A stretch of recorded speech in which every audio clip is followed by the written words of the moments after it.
Assalamualaikum warahmatullahi wabarakatuh. Saya Ahmad Al-Farabi, mahasiswa FK Unisula Angkatan 2018 dari SGD 19 Modul Urogenital. Pada kesempatan PTA kali ini, saya akan membahas mengenai sistem uropoetika atau sistem urinaria. Nah, sistem uropoetika sendiri dia kerjanya adalah untuk memproduksi dan mensekresi urin. Nah, apa esensi dari produksi dan ekstrasi urin ini? Esensinya adalah untuk menjaga homeostasis tubuh. Nah, adapun ketika kita bicara sistem, maka kita tidak hanya membahas satu organ saja, akan tetapi kita akan membahas beberapa organ sekaligus. Nah, adapun organ-organ yang berperan dalam sistem uropoetika yaitu ada 4. Yaitu yang pertama ada ren sepasang, kemudian ada ureter sepasang, lalu ada vesika urinaria, dan yang terakhir ada uretra. Nah, untuk uretra sendiri nanti bisa dibagi menjadi 2, ada yang genitalia maskulina dan feminina. Nah, pada kesempatan PTA kali ini izinkan saya untuk menjelaskan ren dan ureter. Baik, organ pertama yang akan saya jelaskan yaitu ren. Baik, di sini saya menggunakan atlas anatomi. Ya, ren sendiri seperti yang kita tahu, dia merupakan organ visceral abdomen. Ya, letaknya di abdomen, berada di region lumbal atau flank region, dan dia merupakan organ retroperitoneal primer. Nah, kenapa kalau disebut primer? Karena dia sudah berada di retroperitoneal sejak masa embriologi. Nah, untuk posisinya sendiri, untuk yang ren sinistra, dia sejajar dengan vertebra lumbal 1, tepi kranialnya, dan membentang sampai ke vertebra lumbal 4, bagian tepi kaudal.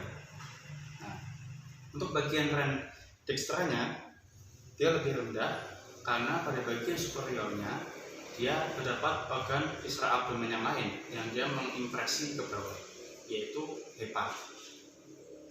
Nah, adapun yang saya sebutkan tadi adalah posisi berdiri. Nah, apabila dalam posisi terlentang atau tidur, maka kedua ren ini bisa naik setengah vertebra posisinya.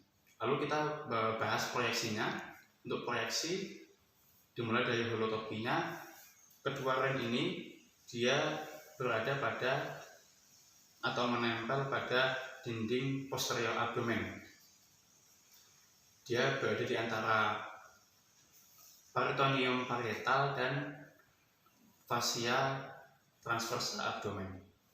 Nah, untuk skeletopinya, proyeksinya dengan tulang, dia berada di lateral dextra et sinistra columna vertebralis. Di sini tidak terlihat karena ini tampak anterior. Kalau apabila kita lihat pada gambar yang tampak posterior, maka kita bisa melihat ren dextra et sinistra ini berada di lateral dextra et sinistra columna vertebralis. Nah, selanjutnya, ren ini memiliki jaringan ikat pembungkus. Jaringan ikat pembungkusnya kita sebut ada 4, dari profunda ke superficial. Di sini ada yang paling profunda ada capsula fibrosa yang menempel langsung pada ren. Lalu ke superficial itu ada capsula adiposa, jaringan lemak. Kemudian yang berwarna ungu ini, pada lebih superficial lagi, dia ada fascia renalis atau fascia gerota.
Lalu, nah untuk ren sendiri dia memiliki dua polus atau dua kutub, dua margo, dan dua fasies atau sisi atau wajah.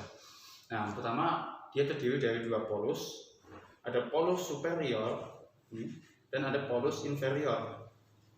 Nah, untuk polus superior dia berbatasan langsung dengan glandula supraren pada bagian superiornya, dan dia untuk polus superior pada ren yang dextra dia berada di sejajar dengan costa dorsal ke-12. Sedangkan untuk yang sinistra dia sejajar dengan costa dorsal 11 hingga 12 di antara keduanya atau di costa 11-nya. Nah, itu kemudian dia terbagi menjadi dua margo, ada margo medial, ini medial, dan ada margo lateral. Untuk yang margo lateral dia hanya cembungan seperti ini, hanya bentuk konveks saja. Kemudian untuk yang margo medial dia terdapat banyak bangunan atau struktur yang keluar masuk ke ren. Nah, ya dia bangunan tersebut bisa arteri, bisa vena, bisa pembuluh limfe, dan bisa pelvis renalis.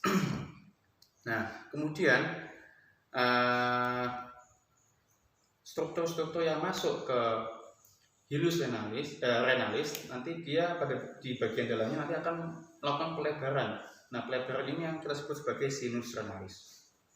Nah, adapun bangunan-bangunan yang keluar masuk ren apa saja urutannya dari anterior ke posterior? Ada vena renalis yang warna biru, kemudian ada arteri renalis yang warna merah, ini di bagian medialnya. Lalu yang bagian paling dorsal ini ada pelvis renalis yang nanti akan berlanjut sebagai ureter. Nah, lalu setelah margo, lalu kita ada juga fasies, dua fasies, yaitu fasies anterior dan fasies posterior. Untuk yang fasies anterior dia menghadap ke dinding anterior abdomen, dia lebih konveks, sedangkan yang posterior dia lebih datar karena berbatasan langsung dengan dinding posterior abdomen. Nah, apabila kita potong ren secara frontal seperti ini, kita akan mendapati struktur seperti ini. Nah, kita lihat secara makroskopis pada bagian superficialnya kita bisa melihat pada bagian yang lebih terang dan pucat ini kita sebut sebagai medula cortex renalis. Yang lebih pucat, lebih granuler. Kemudian pada bagian profundanya lebih gelap dan membentuk seperti piramid-piramid, ini yang kita sebut sebagai medula renalis. Nah, kemudian pada gambar yang ini kita bisa lihat ini adalah pelvis renalis. Pelvis renalis apabila berlanjut ke bawah nanti dia akan menjadi ureter. Nah, apabila kita tarik ke atas pelvis renalis nanti dia akan bercabang-cabang. Nah, pelvis renalis nanti dia akan bercabang menjadi beberapa calyx mayor, ada 2 sampai 3 calyx mayor. Nah, masing-masing dari calyx mayor nanti akan bercabang 2 sampai 3 lagi menjadi calyx minor. Nah, calyx minor nanti akan mengalami invaginasi dan menjadi papilla renalis seperti itu. Lalu untuk vaskularisasi dari ren sendiri, dia ada vena dan ada arteri. Untuk arteri, dia ada arteri renalis yang dia dicabangkan dari aorta abdominal setinggi diskus intervertebralis vertebra lumbar 1 sampai ke 2. Ini arteri. Nah, nanti arteri renalis nanti dia akan bercabang menjadi ramus anterior, ramus posterior, kemudian arteri renalis inferior dan lain-lain. Kemudian untuk vena renalis yang berwarna biru nanti dia akan bermuara ke vena cava inferior, dan dia ren sendiri diinervasi oleh plexus aorticocoronalis. Seperti itu. Jadi setelah membahas ren, kita akan membahas tentang organ selanjutnya yaitu ureter. Sama seperti ren, ureter dia ada sepasang sisa sinistra. Sama seperti ren juga dia merupakan organ retroperitoneal primer, atau memang dia dari masa embrio dia sudah merupakan organ retroperitoneal. Nah, pada ureter desa sinistra dia terdapat 3 tempat penyempitan. Yang pertama, ketika dia keluar dari hilus renalis, perbatasan antara pelvis renalis dan ureter, yaitu uretropelvic junction. Kemudian tempat kedua ada di persilangan di anterior dari arteri iliosa communis. Lalu yang terakhir yaitu ketika ureter memasuki vesika urinaria. Nah, ureter juga dia dibagi menjadi 2 pars, ada pars abdominalis dan pars pelvina. Nah, untuk yang pars abdominal yang membentang dari pelvis renal sampai ke bagian anterior dari arteri iliosa communis. Dia letaknya di ventromedia dari musculus psoas major. Nah, kemudian terusannya dari linea terminalis pelvis sampai ke vesika urinaria dia berlanjut sebagai pars pelvina. Nah, tadi kemudian ureter itu divaskularisasi oleh beberapa cabang dari arteri, antara lain cabang dari arteri renalis, kemudian cabang dari arteri hipogastrika, kemudian cabang dari arteri vesikalis inferior, dan cabang dari arteri testicularis atau ovarika. Intinya kalau testicularis pada pria, kemudian kalau ovarika pada wanita. Lalu dia diinervasi juga, ada inervasi juga, dia diinervasi oleh plexus hipogastricus dan plexus ovaricus. Baik, kemudian penjelasan saya mengenai sistem uropolitika yaitu pada organ ren dan terima kasih atas perhatiannya. Mohon maaf